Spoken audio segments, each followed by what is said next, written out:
Hi అండి, అందరికీ నమస్కారం. ఈరోజు మన వీడియోలో మనందరికీ ఎంతో ఇష్టమైన పూర్ణం బూరెలండి.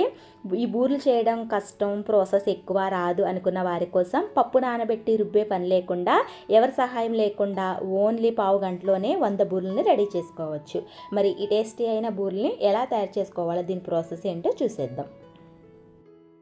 ఈ టేస్టీ అయిన రెసిపీ కోసం ముందుగా 1 కప్పు మినపగుళ్ళను తీసుకుని మిక్సీ జార్లో వేసుకుని మెత్తగా గ్రైండ్ చేసుకోవాలి.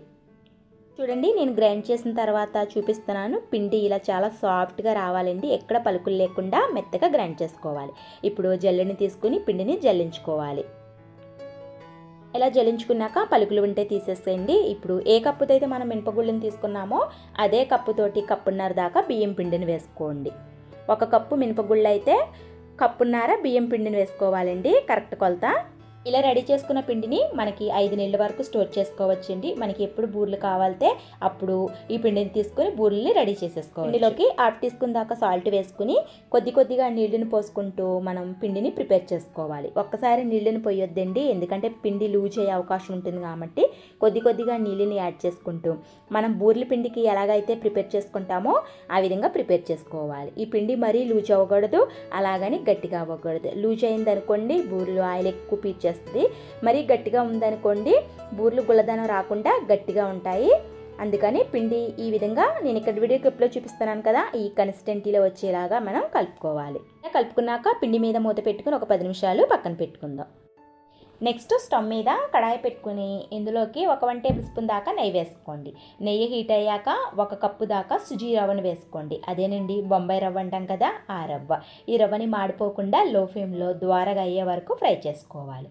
ఈలోపు మరో బన్నర్ మీద గిన్నెని పెట్టుకుని ఏ కప్పుతో అయితే మనం సుజీ రవ్వని తీసుకున్నామో అదే కప్పుతోటి 1 కప్పు రవ్వకి 3 కప్పులు నీళ్ళని పోసుకొని నీళ్ళని మరిగించుకోవాలి. ఇలా నీళ్ళు మరుగుతుండగానే ఇప్పుడు రవ్వను చూద్దామండి. రవ్వ కూడా చక్కగా ద్వారగా ఫ్రై అయిపోయింది. ఇప్పుడు మరిగించుకున్న నీళ్ళని కొద్దిగా యాడ్ చేసుకుంటూ గరిటెతో కలుపుకుంటూ ఉండలు లేకుండా కలుపుకుంటూ ఉడికించుకోవాలి. రవ్వ మిశ్రమం ఈ స్టేజ్లో ఉండగా 1 కప్పు దాకా బెల్లం తురుము వేసుకోండి. మీకు ఇష్టమైతే బెల్లం బదులు పంచదార అయినా వేసుకోవచ్చు. వేసిన బెల్లం కరిగే వరకు లో ఫ్లేమ్లో మంటని అడ్జస్ట్ చేసుకుంటూ గరిటెతో కలుపుకుంటూ ఉడికించుకోవాలి. బెల్లం పూర్తిగా కరిగాక ఇప్పుడు ఇందులోకి 1 టేబుల్ స్పూన్ దాకా నెయ్యి, 1/2 టీ స్పూన్ దాకా ఇలాచీ పౌడర్ వేసుకొని మళ్ళీ ఒకసారి బాగా కలుపుకోవాలి. మీకు ఇష్టమైతే ఈ రవ్వ పూర్ణంలోకి డ్రై ఫ్రూట్స్ని చిన్నగా కట్ చేసి నెయ్యిలో వేగించుకుని వేసుకోండి. టేస్ట్ అయితే బాగుంటుంది. బూరెలు తినేటప్పుడు మనకి పంటికి తగులుతూ చక్క టేస్ట్ అయితే చాలా బాగుంటుంది. మీకు ఇష్టమైతే అలా కూడా ట్రై చేయండి.